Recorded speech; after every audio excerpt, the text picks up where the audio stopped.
Hi guys, I am so excited to do this tutorial. I've been wanting to do a public tutorial like this for a long time, but if I do, I end up showing the brush settings and there's kind of no point in selling them. So I just ask that you don't share this video, and I hope it really helps.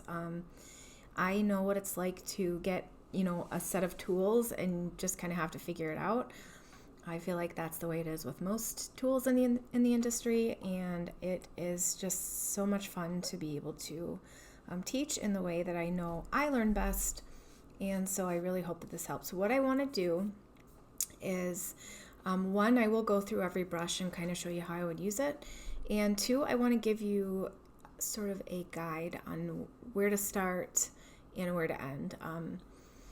When you have 16 brushes, it's kind of hard to know where to start, and especially when you're looking at a unedited image and you kind of have an idea of what you want it to look like. It's just, even sometimes for me, and I'm very familiar with the brushes, I'll look at an image and kind of go, gosh, there's so much to do here, where do I start? So I'm going to give you the process for that too. So obviously I'm working with Reverie and Oak presets, but you can use these brushes with any presets. They'll work, great on anything. So first, always what I do is adjust the exposure. And I've lifted the exposure on this one a little bit so you can see the original colors, but it is underexposed to begin with. And my tip for the painterly look would be to, one, in camera, underexpose a little bit in camera, like what she's done here is perfect. Because you retain some of that sky, you get that rim light, and then we can bring light back to her in editing. It's easier to bring light to a subject in these cases than it is to bring back details in a sky, say, that just aren't there because they're blown out. Okay, so yeah, that's sort of a shooting tip. And the more light you have in a painterly image, the better. These images are all about contrast in color and contrast in light. So contrasting colors are great, like across the color wheel from each other, and contrast in here we have light and then dark. It's just the perfect image to do painterly on. You can use these techniques on any photo, but the more light and color you have in an image and the more contrast, the better they will work. Okay, so anyway, let's get to it. Always adjust your exposure first, and then go ahead and pick your preset. And I am going to go with 2.3. That's nice and warm. And I would start out a little darker than I normally would because we're going to be layering light in with the brushes. And you'll kind of see what I mean. But okay, so I would leave my exposure a little low to begin with, choose my preset, and then I would come down to the modifiers. And for painterly, I would go ahead and add color boost.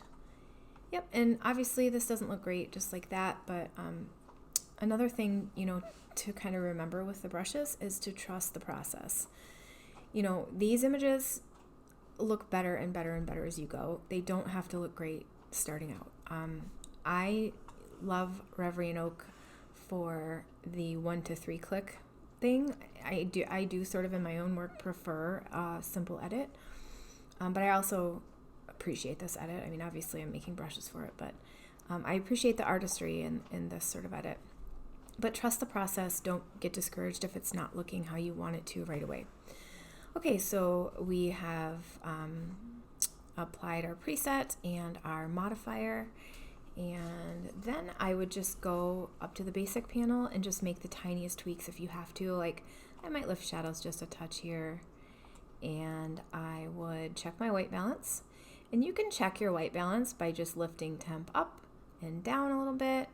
And then same with tint, lift it up and down a little bit, and that'll kind of give you an idea of if you're good where you're at or if there needs to be tweaks. White balance in this is good to go. And then profile, I would pull it all the way down and slowly pull it up to add in the golden tones that you want. So I will leave it about there. And now let's get on to the brushes.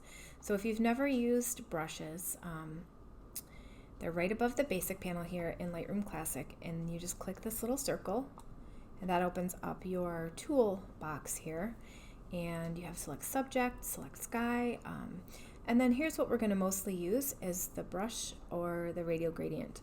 I don't use linear gradients very often. You can, they work just the same as any other brush. These are just the methods for applying your brushes. They're called brushes, but radials will apply them the same, just in a different format, if that makes sense. And then color range and luminance range I very rarely use, so we'll just ignore those. But okay, so you're in your toolbox, and the first thing you want to do is select a brush. And here's kind of the steps to this. I find that when I have, a plan or a method for an edit, it just keeps me on track, and I don't know, it makes me like more excited for the process instead of just winging it everywhere. So my method for these painterly images is to, with the brushes, first add in your color, second touch up your subject, and 3 add in your light and shadow. So we'll just start there. So the very first thing is to take a brush, and you're going to use one of the Painterly Overall brushes. There's Painterly Bold Overall or Painterly Glow Overall. And bold is obviously, just how it sounds, a little bit more bold and dramatic, and glow is a little bit softer and prettier. So glow is my favorite, so we'll start there. I'll just click the brush, and now I can adjust the brush size with the scroll bar on my mouse. And the other thing I want to kind of touch on here is the latest update for Lightroom gave us the ability to change the amount of the brush after it's painted on. It used to be that you could change the density of a brush, but you could only change it before you painted it on. So you didn't exactly know how it was going to look at 25 until you paint it.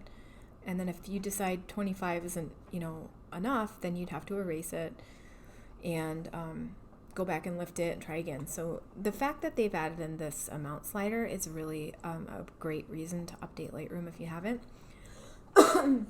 Excuse me. So what I'm going to do is show you, I think, the best way to do it. Always leave your density at 50, and I'll tell you why. The amount slider goes to 200 instead of 100. So if you have your density at 100 and your amount slider at 200, that's way more brush than you want. Trust me, don't use them that way. They weren't made to be used that way. They will look ridiculous. So if you always keep your density at 50, then you can go up and down all the way on your amount slider, and you'll never go over the intended limit with the brushes. So yep, I hope that makes sense. It took me a minute, honestly, myself, to do the math and figure it out and go back and forth, but this is the best way I found to do it. Just leave your density at 50. So, okay, overall brushes are the first thing, so we just literally brush them over. And you can see that brought a little light and dark and some softness and some sharpness, and just really gives us a good base to work from. You can change the amount of these if you want. I find that they look pretty good at density 50. Okay, so we've got that. That's our beginning. It's always use one of those overall brushes. And the other thing you can do is, if you're on your mask, you can come to Effect here, and you can click on different different brushes, and you don't have to repaint them. You can just see exactly what the difference is by clicking back and forth. So I'm going to leave it on glow because I do like that best. And I'm going to give it a little more amount there. Okay, and then the next thing I would always do is, if you have sky in your image, go ahead and select your sky. And this is all part of the base. And then, yeah, this is just a lot of layering, so we're just going layer by layer. Okay, we've got our sky selected. Sometimes it'll get in their hair a little bit. It's not always super accurate. If it does, I just click on the mask, come down to the subtract button, use a brush, and then in this case I will pull my density up to 100. Anytime I'm using an eraser brush, I want to erase everything, and you can just kind of paint over the hair. Don't forget to put your density back to 50 after you use a brush. I always forget to do it. I am surprised I remembered in this case, to be honest. Okay, so we'll go ahead and come to our sky brushes. There's 2 sky brushes. These are very self-explanatory. There's sky blue. That's really pretty. Or sky warm. And I'm going to go with Sky Warm because I love what that did there. It reminds me of the sunsets I see in my backyard all the time. And those colorful skies are just so pretty. Okay, so we've got our sky done. We have our main brush done. And now we're going to add in color. So it's just about looking at your image, finding where your color is, and painting the saturation and painting those brushes in. Yeah, so let's do that. I'll take another brush and we'll come down to Painterly Pop Color, and we're just going to paint that on. And obviously this brush is more than just saturation. It kind of, adds a glow to whatever color you're painting it on. I have heard and seen people say that the easiest way to do these kind of things is to use the selective color tool, where Lightroom will pick out a color with the eyedropper and select it. I don't like doing that because it always looks patchy in certain areas. And to be honest, it's sort of relaxing to me to go through this process of like painting. It sort of reminds me of like a coloring book, for kids. So I just do go ahead and manually paint. Oh, that's my dog just sneezed. And then you can change the amount on this one, and I'll go ahead and put it all the way up because we're really going for it here. All right, is there anywhere else in our image we could add color? We could add color to the sky a little bit if we wanted. And this is really, this part, this step of adding color is up to you and your creativity. What do you want to see? That's sort of the point in the process where you have to trust your own artistic, voice. I think sometimes it's important, like, not to be looking at inspo and just listening to your own voice and doing what feels right to you. And yeah, so with the color brush, you're just painting in wherever you think color could be added. So I think we're done with the color step here. I have all the colors. Actually, there's one more thing I want to do. We're going to go ahead and change the color of this grass. And we're going to use the grass golden brush. I'll show you how to do that. I like this brush at a low density, but I will leave it at density 50 and just reduce the amount after I paint it on so I can see it really well. I sometimes I like a strong green and sometimes I don't. I feel like in this case, there's so many other colors in the image that these greens can go a little bit. But yeah, actually I like that right there. I thought I was going to lower it, but yeah, you could bring it all the way up and really kill the greens. I don't want to kill them all the way. I just want to, yeah, that looks good to me. Yep, so grass golden, you can use it for anything green, but it works really well on grass. And yeah, so I think that's it for our color. And now we're going to move on to the next step in the process, which is touching up our subject. So I'm going to start with her skin. So we'll just go ahead and select a brush. And there are two skin brushes. Painterly Skin is the original. This is an awesome brush. It just gives the skin a really pretty, creamy sort of look. And you can use this at a low density or full density, and it looks great either way. It's just sort of, again, up to your taste and what looks best to you. What I don't recommend doing is looking at someone else's photo and trying to, emulate. Go by what looks best on your own photos. Trust me, if you start doing that and stop thinking about what other people are doing and just go, do what works best on your own photos, your work will change, I promise you. So I am going to pull this brush up a little bit so you can see it, because I know on a screen recording that's going to be hard to see. But really the point of this tutorial is for you to see the steps and see how to, different ways to use the brushes, not necessarily see exactly, what I'm doing, but okay, so again, you can come down to Painterly Skin Glowing, click that and see if you like that better. In this case, I like Painterly Skin better. So I'm going to leave that, and then we'll move on to her hair. So we just take another brush. This part is very self-explanatory, but there is a tip, a sort of a trick with the hairbrush. So I am going to brush that on. And this is just sort of meant to give that Pantene shiny, glowy hair. But the one thing you should think about tweaking on this brush, oh gosh, I just moved it. I hate when I do that. The one thing you do want to tweak on this brush is, let me see, nope.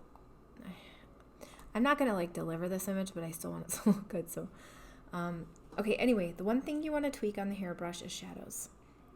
It won't affect the shininess or anything else. You're just bringing the hair color back to a true tone by tweaking the shadows. So I'm going to pull the shadows down a little bit on that one. And anything else on our subject?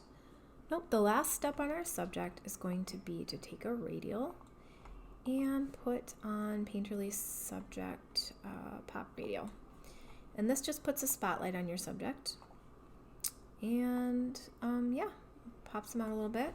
And so what I always do on this brush is I will leave it right there, even if it looks a little bit too bright to me.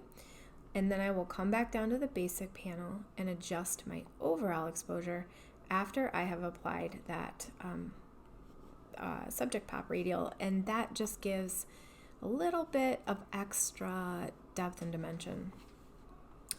Okay, so we're done with our subject in this case.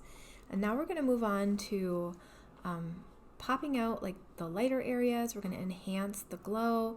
We're going to deepen some of the darks. So there's a few different brushes that we can use to achieve that. We have, let's see. Okay, we have brush on golden depth will enhance, actually I'll just show you. I like to use this on horizon lines just to give a little bit of definition and just sort of a warm tone. But you could use this anywhere, and sometimes you can just experiment with these, like brush on golden depth. You could use it down here at the bottom of her dress to give some depth and dimension. Shoot, you could even apply this all over her dress and just sort of change that color a little bit. I mean, you can use these in different ways. I'm just, giving you ideas, but, definitely like play with them. If you have an inkling to go, try something, do it. Yeah, like brush on golden depth on the sky back here is turning out really pretty. Okay, so that's that brush. And then its sort of sister brush here is the brush on warm glow. And this is a similar brush. It just gives a lighter appearance. It's not the depth, it's more of the glow. So I'm going to brush that over these lighter areas in the photo here. And I could even brush it up here in the sky a little bit. And again, all we're really doing here is creating contrast between light and dark and contrast in color. So here, I don't know if you could see where my mouse was there, but I even brushed this brush on warm glow over her hair, like just the edge, the rim light in her hair, just to make those glowy areas a little bit more glowy. Yeah, but again, we're just layering these elements on and it's all going to come together in the end. Okay, what else can we do? Let's brush in some darks. So we'll go ahead and take our brush and we can deepen some of these darker areas on the ground. We could use deepen darks, or we could use brush on golden depth. I'm going to show you deepen darks. So I like to use deepen darks to just create a really gentle vignette. So I'm going to show you a trick here too.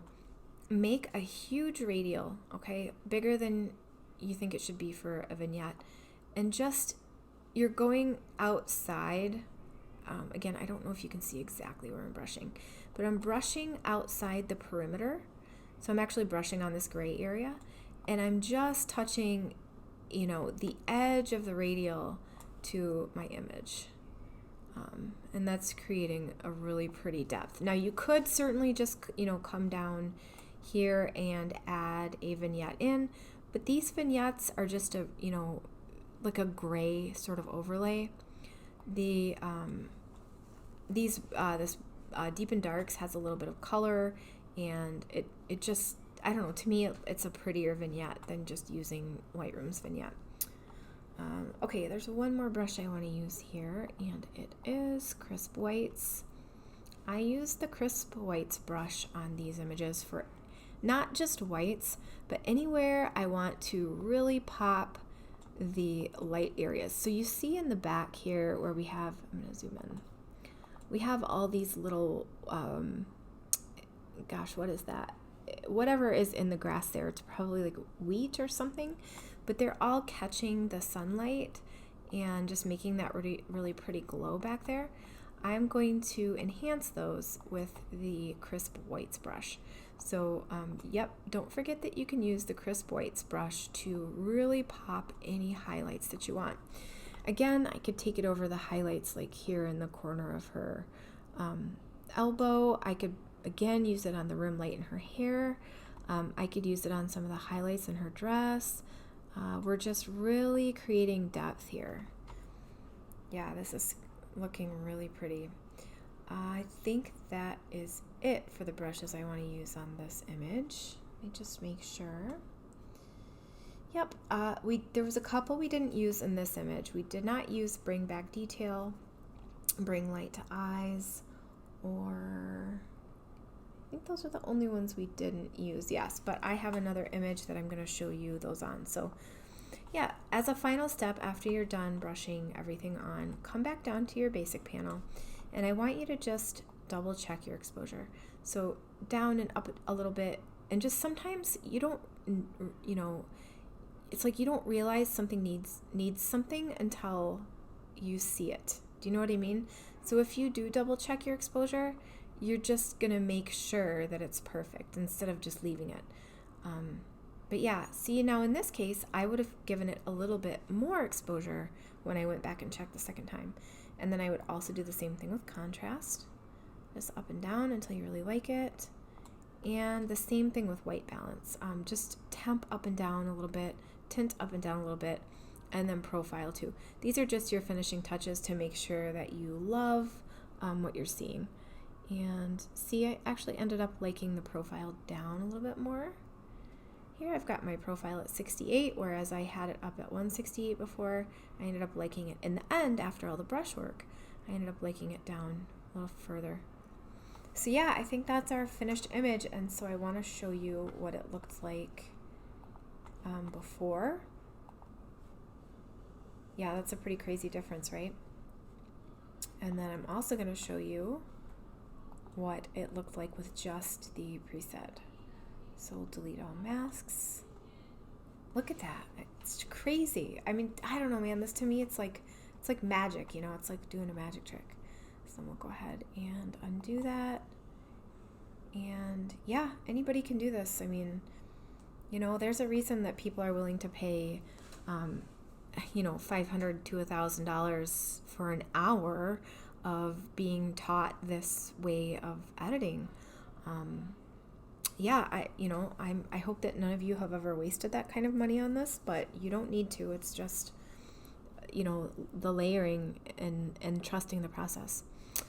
So that's that for that one, and then we're going to do a portrait, so you can see how I would retouch a portrait.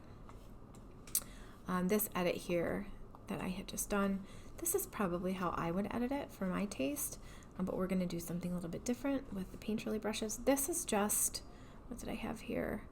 It was 2.2 with Nostalgia 3 and Color Boost is what this edit is, like a super quick 3-click edit, and I think it's really pretty, but I do want to use this to show you how to retouch a portrait. So, okay, again, let's start with our exposure. I'll pull it down just a little bit, and then we'll go up and choose a preset. I'm going to use 2.2 and bring our exposure down just a little more. My goal here is to get her skin tone pretty spot on, and then we'll work on the shadows and everything too after that. But I think that looks good. I'm going to bring the tint down a little bit too, not too much, and then I'll probably bring temp up just a little bit. Yeah, that's good. And then again, I would come down and probably do the Color Boost mod, because that just looks really good with these. She's getting a little bit of redness around her hair, so what I might do is come down to the red saturation and pull that out just a little bit. Yep, that's what I would do. I would drop that just a little bit. And then we can move on to our brushes. Actually, I might lift shadows here a little too. Sometimes images are so good that I almost just don't know what to do with them. Do you know what I mean? Like they're so good that it's like confusing. I don't know, maybe I'm crazy. But okay, so we'll follow our process here, which is again, color, then your subject, and then your light and dark. So let's go ahead and focus on our color first. So since we don't have a sky, oh, you know what? I'm forgetting a step. We're gonna use a overall brush first. So we'll go with Painterly Glow and just pop it on over the whole thing. This just makes such a good base for these bold and bright images. And we can change our amount. Might bring it down just a little bit. Actually, let's see what Painterly Bold looks like.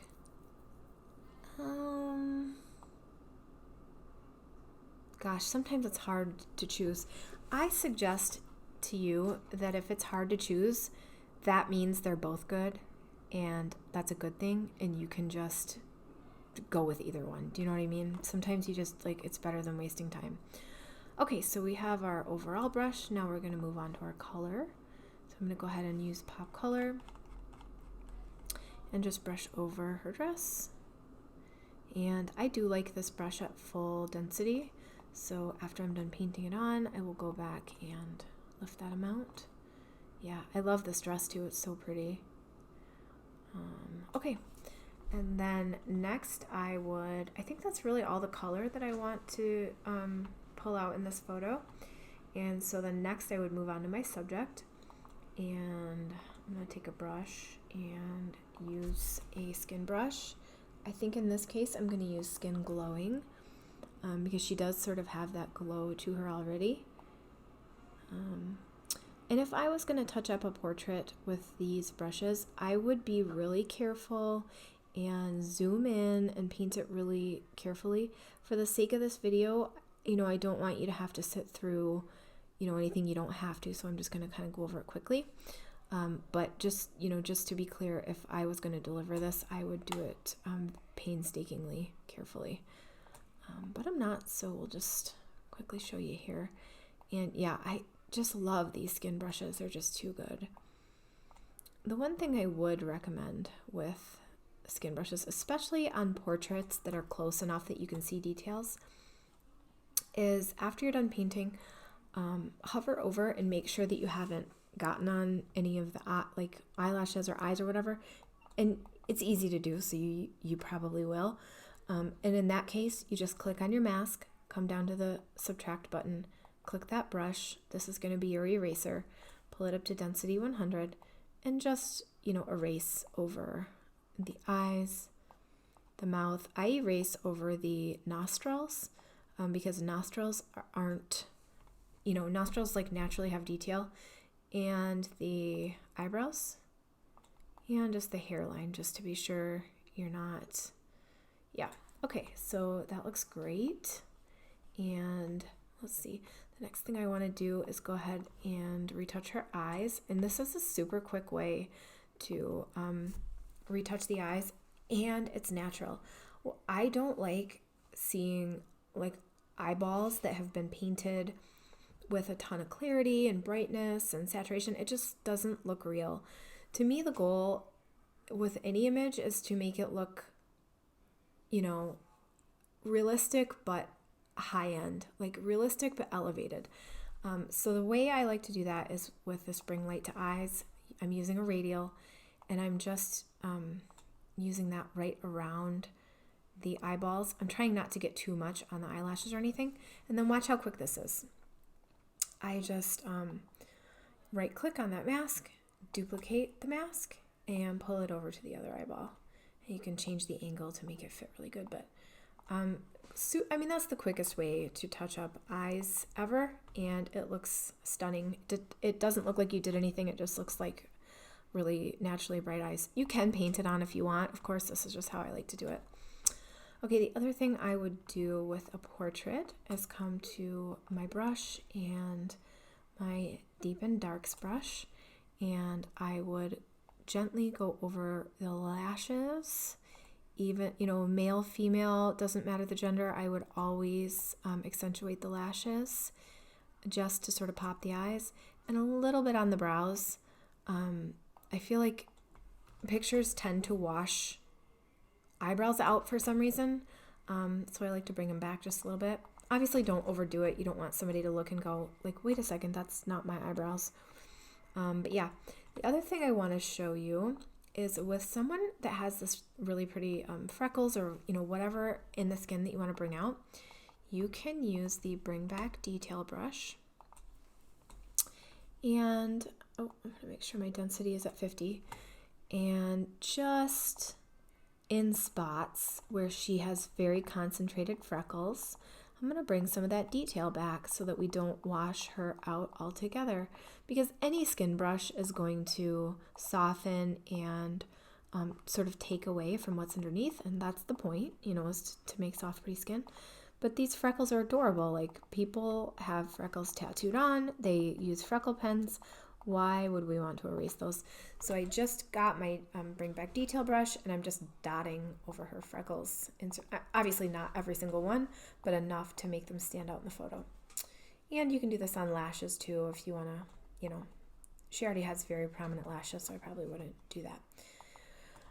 Okay, let's do her hair, and then you'll get to see how the hairbrush works with darker hair too.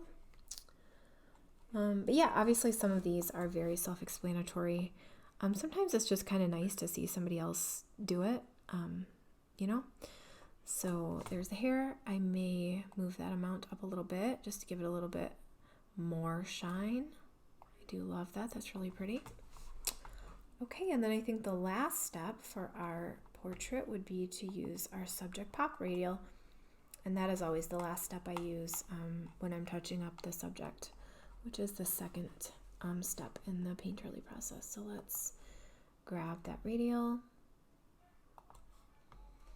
And again, when I go over her, she'll probably look a little too bright, but that's okay, because I'll come back down to my basic panel and drop exposure just a little bit to compensate. And that always gives you a little bit of extra depth and spotlight. Okay, so our subject is done, and now I'm going to focus on the light and the dark. And I do want to show you here how I use both the Sunset Glow brush, which comes in the main pack, and then I would use Brush on Warm Glow. I would use that in the same way, but this is how I would use that. I'm going to draw my radial really big, okay, way bigger than you would ever think. And make sure my feather is at 100, and I'm just going to sort of inch that radial in. I've got my amount up to 200, so this is density 100, but I'm just watch up in the corner how it really almost looks real. That looks like really like real sunlight coming in, doesn't it? It does to me. But this is how you use the sunset radial. Don't just draw a radial right in the middle of the photo. Draw it off the page and pull it in slowly until it really looks like the sunset. But yeah, that's the best way I have found to use that brush, and I absolutely love it that way. And definitely try to follow your directional light. Like, obviously we can see that the light back here where it's coming from, so we want to follow that light and bring it in on the same angle. Yeah, that's gorgeous. There's another brush I want to show you. There's sort of a different way to use. It is the Brush on Warm Glow at a lower density, but I'm going to leave it again at density 50 in the upper area, and we'll change the amount. But I've heard a lot of people say that they like Brush on Warm Glow over the whole thing. Might not be right for this photo. It's actually kind of pretty. But then you can, adjust your amount here.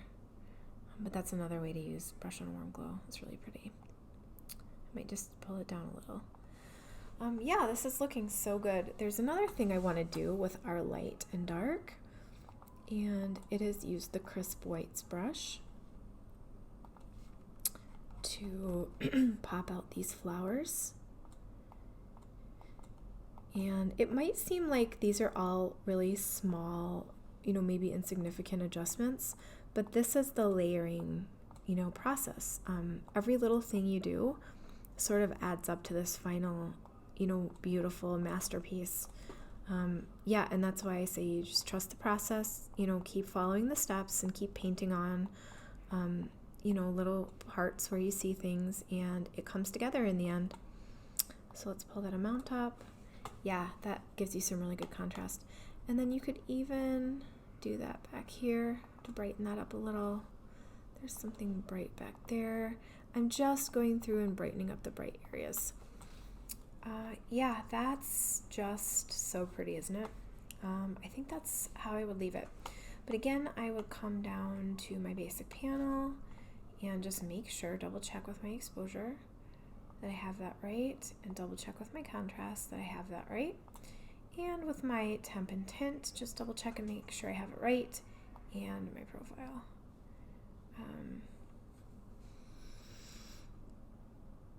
Gosh, this even looks good with the profile all the way down, but I would keep it up. I would always keep it up a little bit so that, I think profiles really keep your work so consistent that I like to use the same one on every photo because it just gives the same sort of overall vibe to every photo.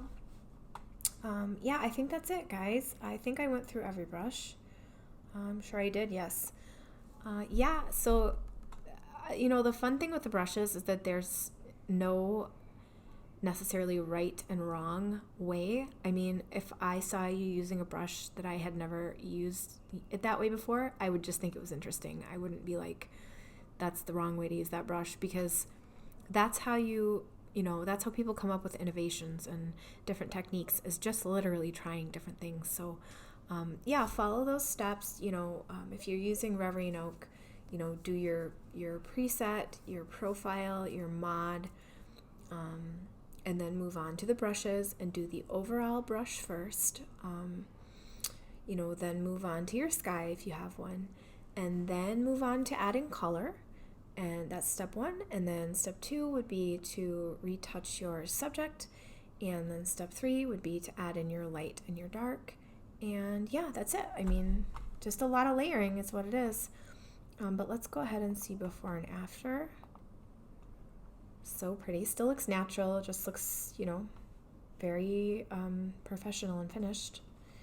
And let's go ahead and see it with just no, actually that is just before and after. Yeah, that's what that is.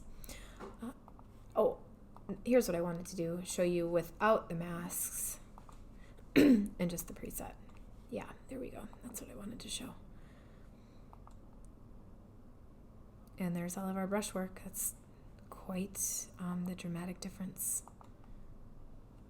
Really, and you can do this. I mean, you've got the brushes now, and just start shooting. And I think the more you shoot with this style in mind, the better you get at it. You know what I mean? Like, you start to see light in a certain way, and you start to see shadow in a certain way, and you'll see color in a different way if you are shooting for this technique. So yeah, I'm really excited to see what you guys do with this. I feel honored to be a part of, your work. I really do. It's a big deal for me. So I thank you for, being in the group and using the presets and profiles and brushes. And I just really, from the bottom of my heart, appreciate you guys. And I hope this has helped. And yeah, let me know if it has. And yeah, that's it. Thank you for watching. Bye.